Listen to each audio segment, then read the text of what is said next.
The captors had difficulty in raising girls for the palace. The price of 200 gold concubines rose to 1,000 gold. Baby cradles rocked in many rooms of the palace for years. During his 20-year sultanate, 135 children were born. When he died, he would leave behind 26 daughters and 20 princes. These words belong to the famous Ottoman historian Rashad Ekrem Kocu. The Ottoman mentioned is Sultan Murad III. In many different sources, it is written that the Sultan had more than 500 beautiful concubines in his harem and 135 children from these concubines. Although different things come to mind immediately when you hear about these numbers, there is actually an interesting story behind the Sultan having so many children and concubines. Here is the story of the Ottoman Sultan Murad III, who did not leave the harem. Murad III was born in Manisa in 1546 as the first son of Selim II and Nurbanu Sultan. When he was born, his father Selim II was still a prince, and his grandfather Suleiman the Magnificent was the sultanate. Sultan Suleiman, who lived a long life for a sultan, took a close interest in his grandson despite his old age. He even sent him to Aydın at the age of 15 to 16 to learn state affairs after completing his education.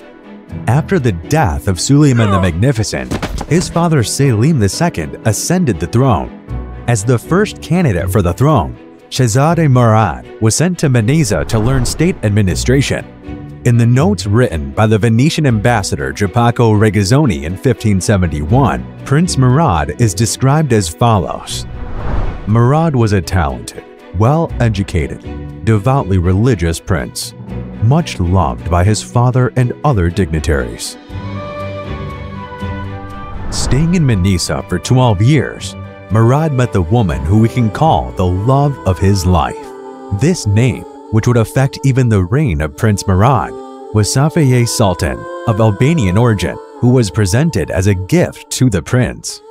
Murad was madly in love with this beautiful young Albanian girl. Soon, Safiye Sultan and Murad had a son, whom they named Mehmed.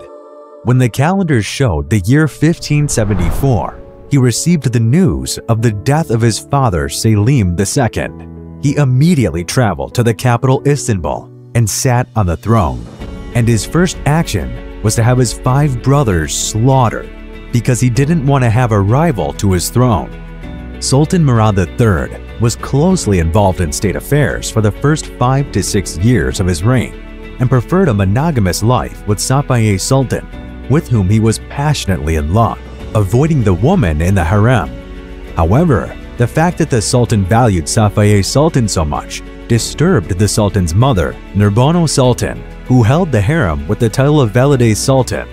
For this reason, there were big fights between Safiye Sultan and Nurbanu Sultan. By 1579, 5 years after Murad III ascended to the throne, the Sultan had no other child other than the Prince Mehmed, who was born to Safiye Sultan. His mother, Nurbanu Sultan, took this as an excuse and started to bring beautiful girls from all over the world and present them to her son in order to separate him from Safiye Sultan. In a short time, the harem section in the palace became a place where the most beautiful women of all races, brought from all over the world, gathered. As a matter of fact, Sultan Murad III couldn't say no to these women because of his masculine instincts, and he ignored Safiye Sultan and did not leave the harem. In fact, the Sultan's inability to refuse people has even been the subject of many historical sources. For example, the German traveler Solomon Schweger, who was in Istanbul at the time and wrote about the Ottoman life, said in his work, Journey to the City of Sultans, he mentions Murad III as follows. He is keen on amassing wealth, generous to his beloved woman and children, and has a cheerful nature. He does not like bloodshed and rarely utters the word no. He is fond of pleasure and loves music and dancing. He was always surrounded by musicians, dancers, and dwarfs to entertain him. According to Solomon Schweger, the Sultan was an epileptic. At this time, his illness was getting worse, and he was unable to leave the palace. Thus, Murad III, who was locked into the palace, withdrew his hand from state affairs and started to spend most of his time in the harem with the beautiful concubines brought for him by his mother. Murad III, who left the state administration completely to the viziers and women, started to deal with his own arbitrary affairs. He even held one of the most magnificent circumcision weddings in the world for his son Prince Mehmed. The circumcision wedding of Shahzadeh Mehmed lasted 52 days and 52 nights without interruption. All the people of Istanbul were invited to the festivals. 52,000 loaves of bread and 52,000 cauldrons of rice were distributed, 1,000 pieces each a day, and a total of 1,040 cattle were slaughtered for the meal. The circumciser who circumcised his son was rewarded with 10,000 gold coins, a golden basin, and a jug. This legendary circumcision wedding was immortalized by being drawn by Ottoman painters of the period and turned into a book called Suleiman the Magnificent, consisting of 250 pages in a miniature style. This book, which describes the circumcision wedding in a pictorial way, is still in the Topkapi Library today. In short, a sultan who was not interested in the state affairs remained on the Ottoman throne for about 20 years. After Sultan Murad III forgot his favorite Safavid sultan, he had more than 500 concubines in his harem until January 16, 1595, the date of his death. As a result of all this, he lived a life full of pleasure and won the title of the sultan who had the most children among the 36 sultans who took the Ottoman throne, and became famous as the only sultan in Ottoman history who did not leave the harem. His mother Nurbanu Sultan's plans worked, and she managed to separate her son from Safavid Sultan. When the sultan did not object to this situation, he had more than 100 children, the exact number of which even the Ottoman sources could not determine. It's also known that more than 10 concubines were pregnant when he died.